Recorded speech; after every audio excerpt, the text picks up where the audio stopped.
मैं जैसे कि ये सभी लोग, ये ये धरती, ये आकाश, ये लोग, ये खिड़की, ये सीढ़ी, ये खंभा, ये सब स्थित है। और ये जो आदमी या फिर जो जिनके द्वारा ये चिड़िया, जिनके द्वारा जो भी हो रहा है, ये सब ऑटोमेटिकली हो रहा है।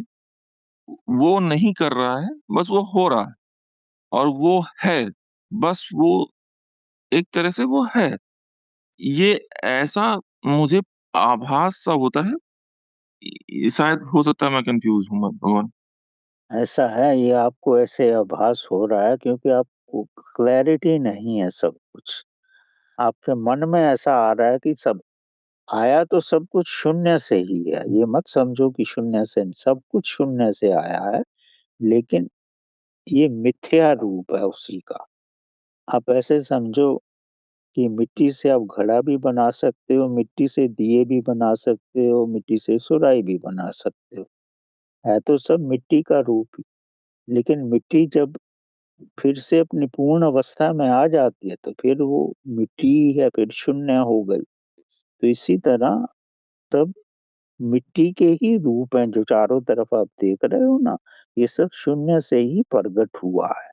अब शून्य से कैसे प्रकट हुआ है, ये प्रभु की लीला है। प्रारंभ में तो सब शून्य ही था।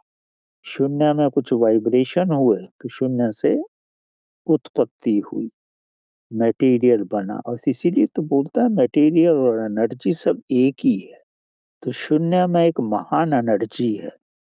अगर अपने भीतर आप शून्य लेके आ जाओगे तो आप महसूस करोगे आप में कितनी शक्ति है। अब मैं आपको एक दूसरा उदाहरण दे सकता हूँ कि हमारे पुराने ऋषि और महात्मा गण जो थे, वो कोई भोजन नहीं करते थे। वो हिमालय की ऊंचाइयों पे रहते थे और वो शून्य का पान ही करते थे। और शून्य के पान से भी वो सैकड़ों वर्ष तक जीते थे।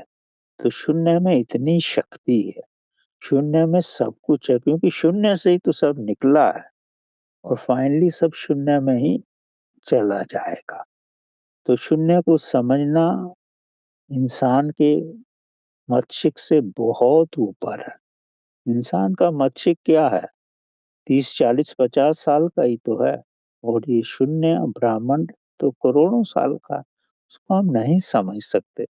पर ये आप पूर्ण रूप से जान लो कि उस अवस्था में जो लोग रहते हैं वो शून्य पीकर ही जीते हैं। वो ना पानी पीते हैं, ना कोई भोजन करते हैं, शून्य का ही पान करते हैं। शून्य का पान क्या मतलब, उस शक्ति को अब समाधि की अवस्था की महानतम अवस्था में बैठते हैं।